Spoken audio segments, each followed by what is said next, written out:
Welcome into Outkick the Show. I am your fearless leader, Clay Travis. I hope all of you are having fantastic Thursdays wherever you may be across this great country or this great land.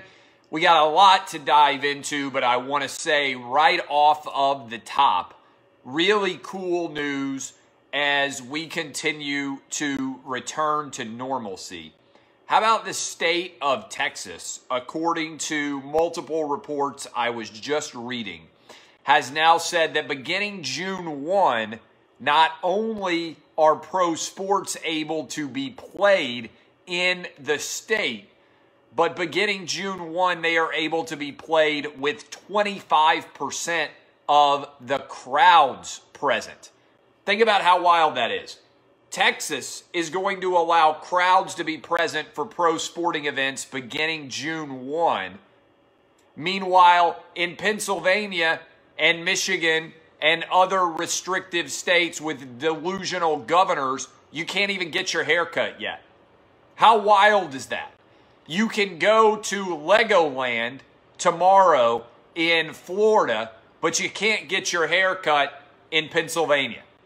You can go to sporting events and sit in the crowd and watch them in Texas, but you can't go to a restaurant in Michigan. This is absolute lunacy, all right? Regardless of what your politics are, there is no way to justify these decisions. But props to Texas Governor Abbott, who I believe is also a Vanderbilt law grad, for allowing the state of Texas to go back to real life, all right? That's where we all need to be. Big time win by the state of Texas. And by the way, the South leading the country back to normalcy, the SEC winning again. As you look at all of the insanity that exists in other parts of the country, this is absolutely fantastic. Coronavirus update. Cases continue to decline as a percentage of the overall cases.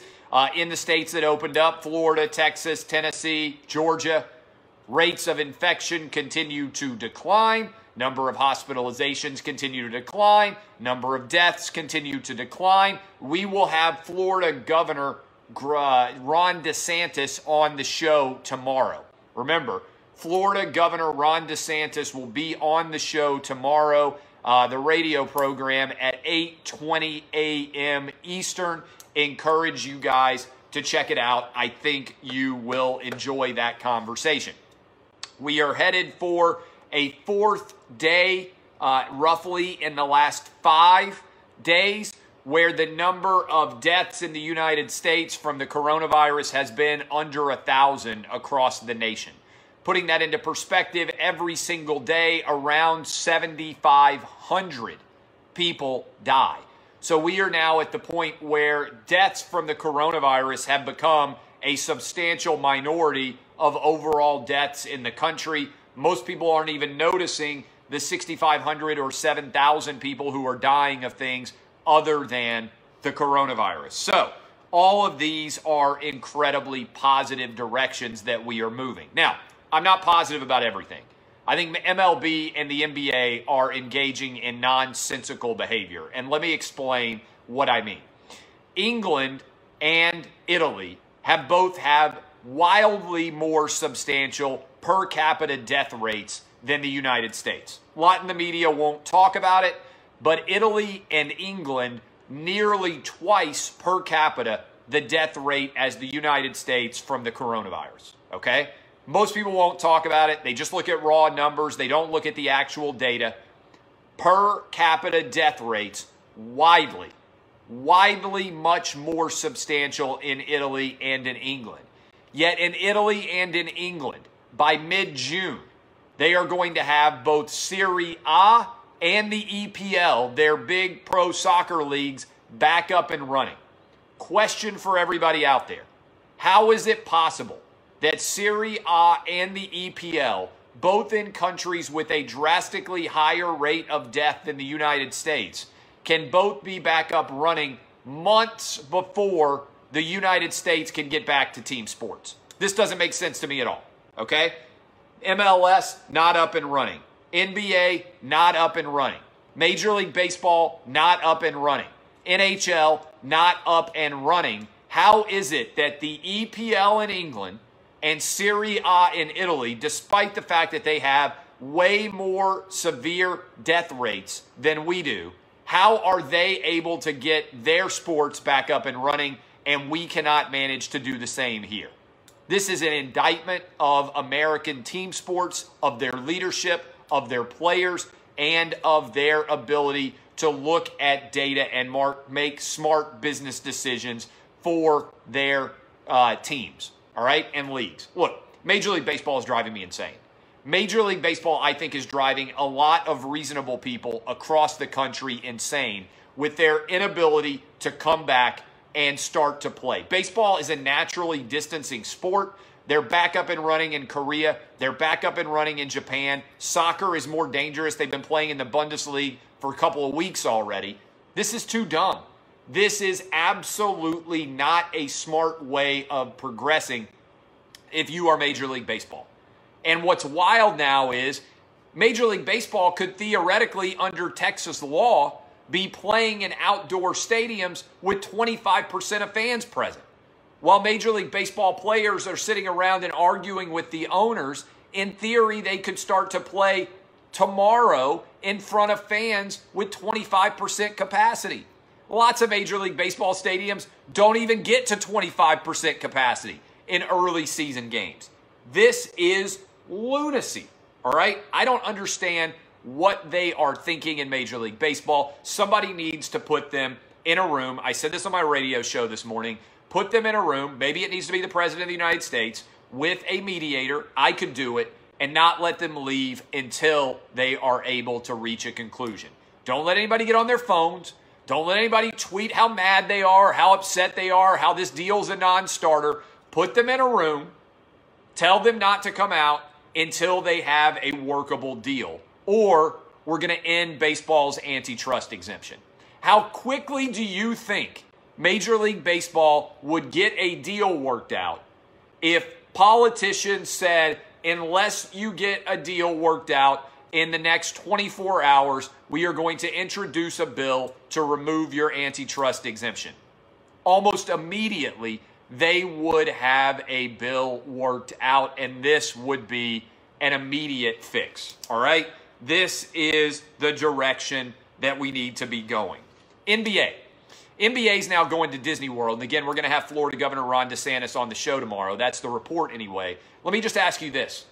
Why do you think it makes sense for the NBA to be going to Disney World when Disney World is going to be open back up? All right? Think about this for a minute. You can go to Harry Potter Land next week. You can go to SeaWorld. You can go to Legoland tomorrow. And come July 11th, you're going to be able to go to the Magic Kingdom at Disney World. What sense at all does it make that we are going to have the NBA at Disney World? That made sense when we were talking about quarantining. But when the park is open, and now they're talking about families being able to come, what sense does it make to have your family with you and have them not able to go to any of the Disney events? This doesn't make any sense at all. And the more I look at it, look, the bubble idea and the quarantine idea made sense before Las Vegas was opening up. All of Las Vegas is opening tomorrow. It made sense before all of Florida was opened up and all the parks were open. But if you have a kid or kids like I do this experiment. If you said, hey, guess what, kids? Dad's going to Disney World for the next couple of months, and you can come with me and you can stay there. Your kids would be ecstatic. Your wife would probably be pretty excited. Then follow it up with this. But you can't go to any of the park-related events. You have to just stay in the hotel until Dad's team loses. This is a non-starter. People immediately say, well, that doesn't make any sense.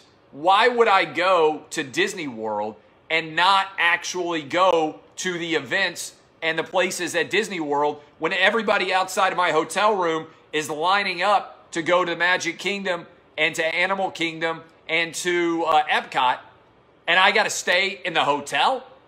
your wife would lose her mind. Eventually, she would break quarantine and take the kids to Disney World. I don't blame her. But that defeats the entire purpose of then having a quarantine.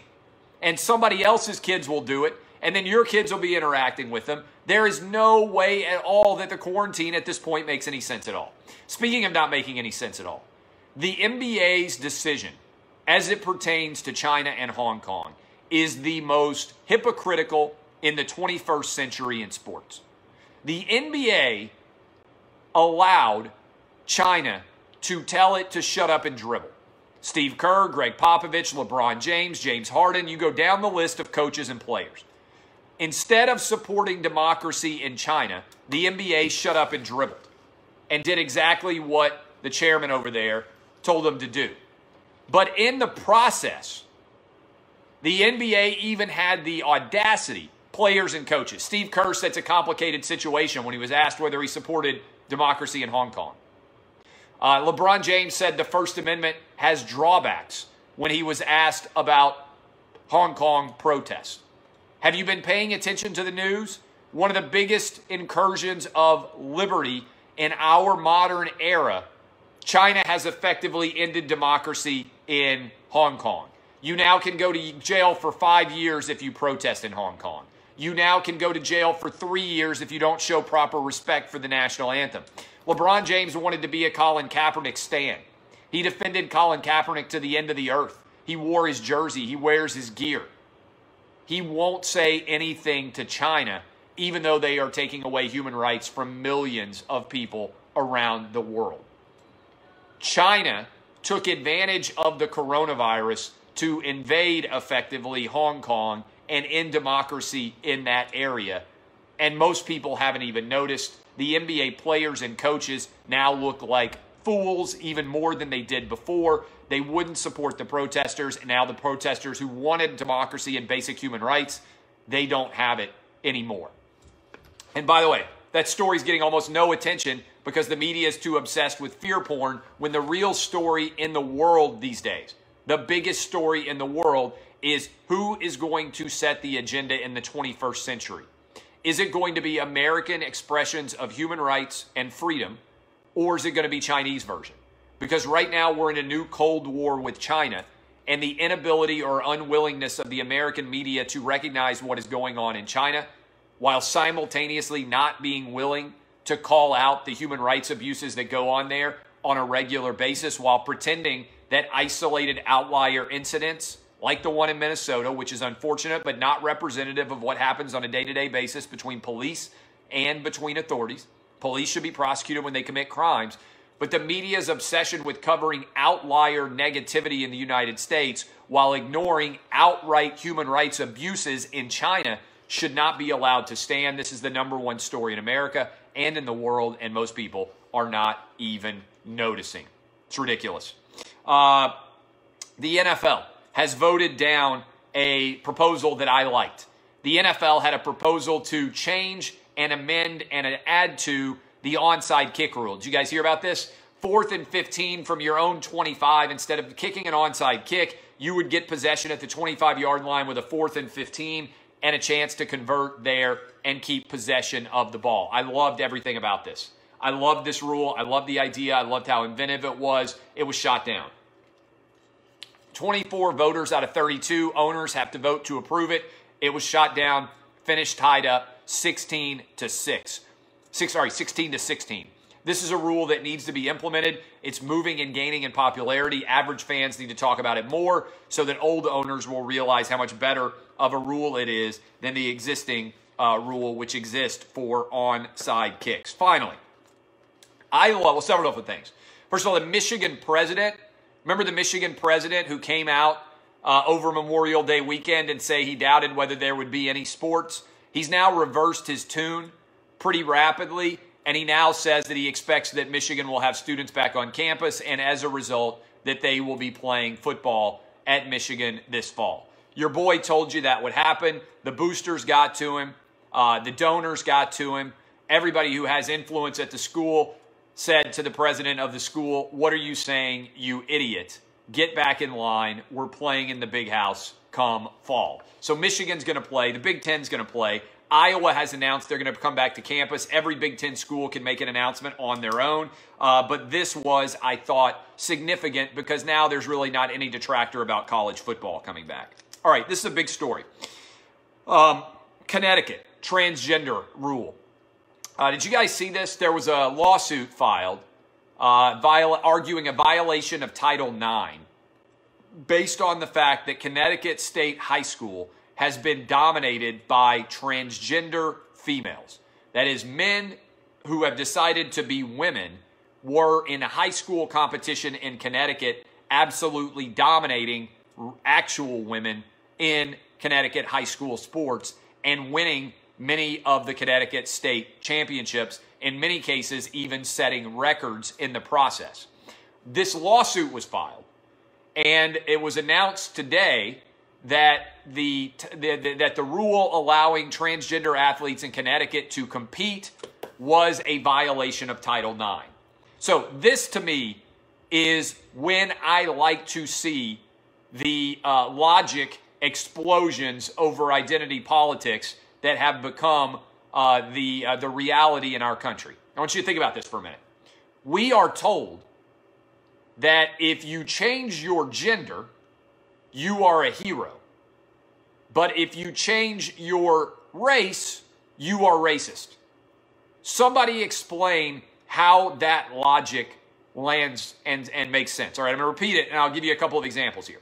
Caitlyn Jenner gets the ESPY for Courage at ESPN's awards presentation for deciding not to be Bruce Jenner anymore. Changing your gender, heroic, worthy of praise.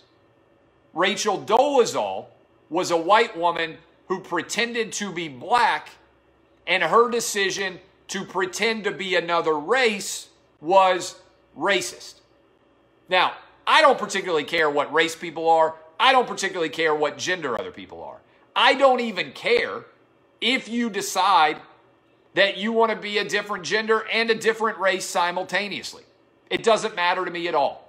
If that makes you happier, you can do you. That's my general life advice. I don't worry very much about what anybody else chooses to do in their life.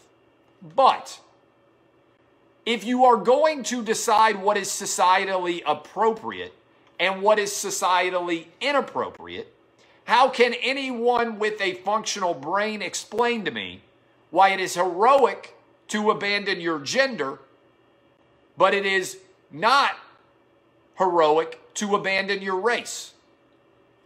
If you switch one, you should be able to switch the other. And the reaction from society should be the same for both. Rachel Dolezal should not be a societal pariah, and Caitlyn Jenner should not be held as a hero. Either they both are heroic, or they're both just people making choices and we really don't care, or they're both social pariahs. The fact that you have different standards when arguably it's harder to change your gender than it is to change your race. None of this makes sense to me, okay? But what's the important one, what this ruling requires is that you be able to analyze this question. It is a Title IX violation to allow men who are transgender to compete against women in Connecticut. Which side of the identity politics line are many of the woke in the media and in the universe out there going to come down on? Are they going to support equality of women under Title IX, which requires equality between the sexes, or are they going to support the idea that a transgender athlete should be able to beat their daughters in all of sports competitions? Now, I would argue this to you. I think that almost every single person who is in sports media, every single person who covers sports would argue privately that they don't believe their daughter, who spends her entire life training to compete in a sport, should get beaten when she's in high school to win a state championship by a guy who has decided to become a woman. But almost none of them will say it publicly. And this is one of the great issues that exist in our society today. People won't even say things that they actually believe because they are afraid that others will come after them for not being woke enough. I'll give you an example. I guarantee you, if you talk to Joe Biden privately, 77-year-old Joe Biden does not believe that women should lose high school sporting events to transgender women. He doesn't believe that. If he said that publicly, his base of support would ridicule him and force him to abandon that position. What makes people upset really when they come to me, right, is I don't tiptoe up to my opinions, and they are rooted in logic and legitimate and serious analysis, okay? Precedent matters to me. When I make an argument, I can defend it. There is a basis behind it, okay? This is the right ruling. We shouldn't have transgender athletes kicking the crap out of women in their sport, because if we allow this to continue, the logical extension is eventually women would never win anything, right? The reason why we have divided the sexes in the Olympics is because if we had a unisex competition, if everyone, regardless of what gender they defined as, competed, women would never actually win any medals at the Olympics. And there would be no pro athletes who are female. They would all be men, because men are better at sports than women. That's not sexist. That is a biological reality. If men and women compete in sports, men win.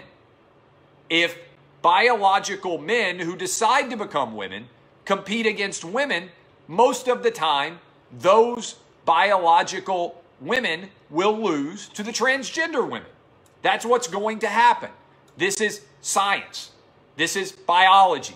This is not any sort of choice against someone else. These are decisions that the woke universe have created, where we have two colliding identities. Who is in the right here? Is it feminists who argue, I am woman, hear me roar, we are equal? Or is it transgender activists who believe that whatever sex you are is a choice and you should be able to compete against whoever you want?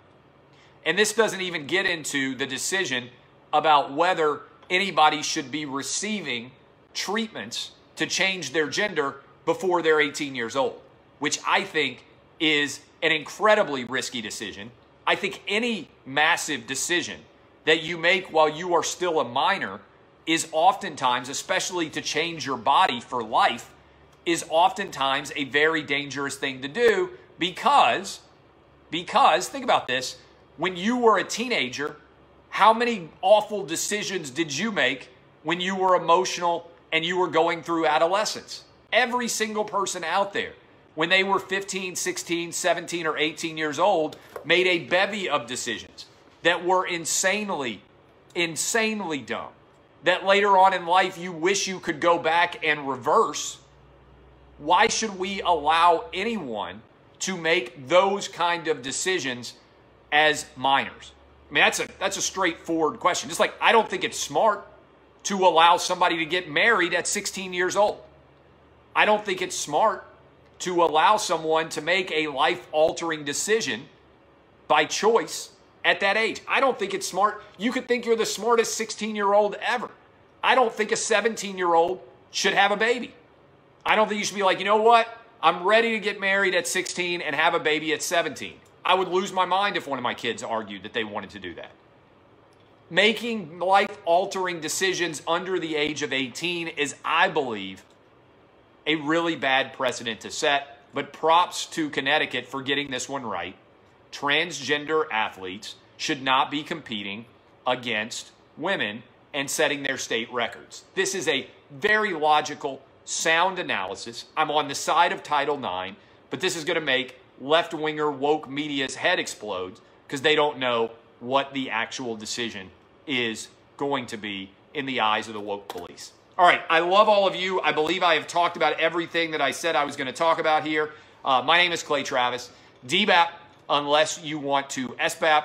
I will be live tomorrow. My name is Clay Travis, like I said. This has been Outkick the Show, and I will see you guys. If you like me, share the show, share the feed. Go check out the website. We got a lot of good stuff coming your way. This has been Outkick the Show, and I love all of you. DBAP, unless you need to SBAP. See y'all. Love you guys, Facebook. See y'all.